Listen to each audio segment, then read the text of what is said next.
I'm going to have some fun on my channel today and do a little Nintendo eShop bargain hunting.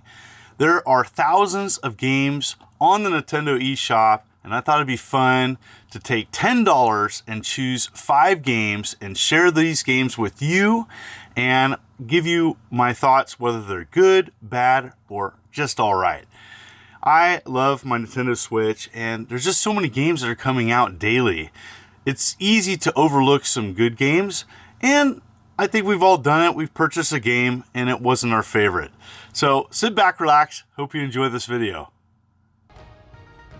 First game I checked out was Shadow Samurai Revenge. And this is a fun little action game.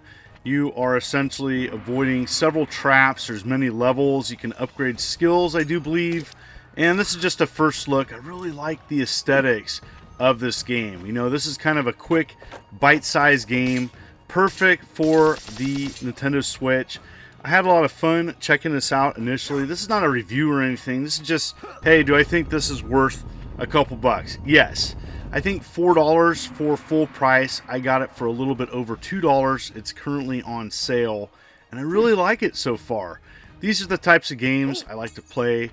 These quick, kind of small, bite-sized games where I can just pick up and play, check out a few levels, and move on. And so I don't know that this game has gotten a lot of attention, but these are the types of games I like to let people know about, as I'm sure their advertising budget is invisible. So for sure, this is going to be a game that I am going to want to go back and play, as I really like it. It's got really awesome graphics, perfect match for the Switch. Have you checked out this one? I give it a thumbs up. I think it's one of the better games that I checked out today, and one I definitely recommend to others. This next game I picked up on sale, and that's Swords and Bones. And what I like about this game is it's a simple platformer, and for full price at $8, I think for many this would be a pass. But for $2, which many I know out there wait for a good sale, I think this is a cool platformer. Old school, definitely kind of a throwback 80s and 90s. I think the artwork is just okay, but there is lots to this game. It starts out really simple, but as you collect gold, you then can purchase different items from the shop, which definitely opens up this game. And so that's what I found out while playing this game. As it starts out, you know, you have an overworld map. You have to find various items on each level, and then, but what I like about it is you can go back and replay a level. I like that.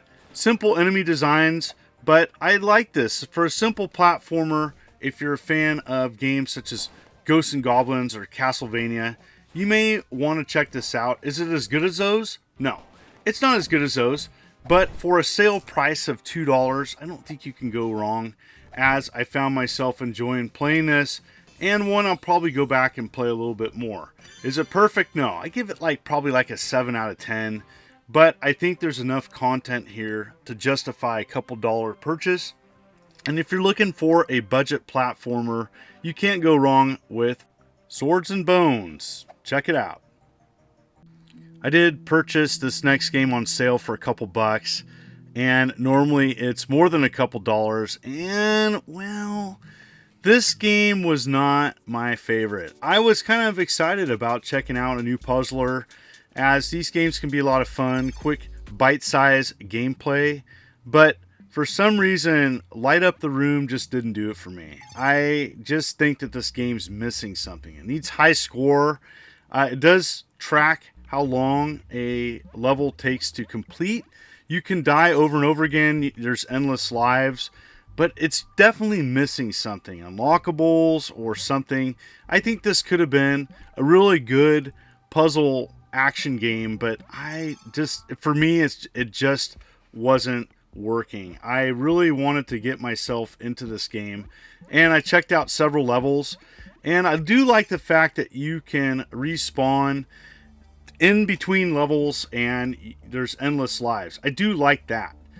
But there's something about it's not having a challenge or needs by leaderboards or something. Like, it's just a good example of a game, especially a budget game, that just kind of misses the mark. I don't know. I usually typically like games such as this, but for whatever reason, this was a game that just I couldn't get into. I tried playing it over and over again. I do like the complexities of some of the levels. This one, level 6, is really kind of where it starts. And some levels are easier than others. I was able to get past this one eventually, but you know, this might be your thing, but for me, it's kind of meh. It's kind of middle of the road, kind of like a 5 or 6 out of 10. I would rather spend my money, especially now that the game's not on sale, for a couple dollars. I think it's up to like $5. I would check something else out. If you are more of a tactics style fan, then look no further than Gem Wizards Tactics. Got a simple intro, but normally this game is about $15. And you know, for many people, that is that price point where it has to be really good if it's $15. But this is on sale for $2 when I purchased it. I don't know how long the sale's going, but there's a lot here, and it's got everything that you would want in a simple tactics game. There are random generated missions, so I love that. There's lots of different options that you can just, if you just want to pick up and play, you can do that. There is a campaign.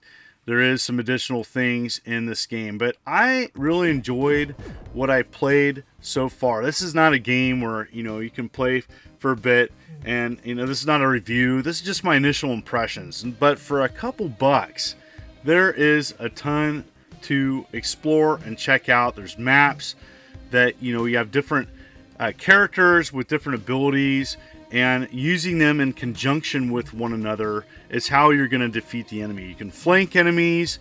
There's special abilities. Different characters do different things and unlock terrain. There's these gems in on the map, and so you can replenish your special attack ability. And there's really some neat things about this tactics game. Now, you know, if for full price, I'm sure, like many, probably going to avoid it. But for a budget price of $2, you can't go wrong with this. If you're, you know, looking for a budget tactics game,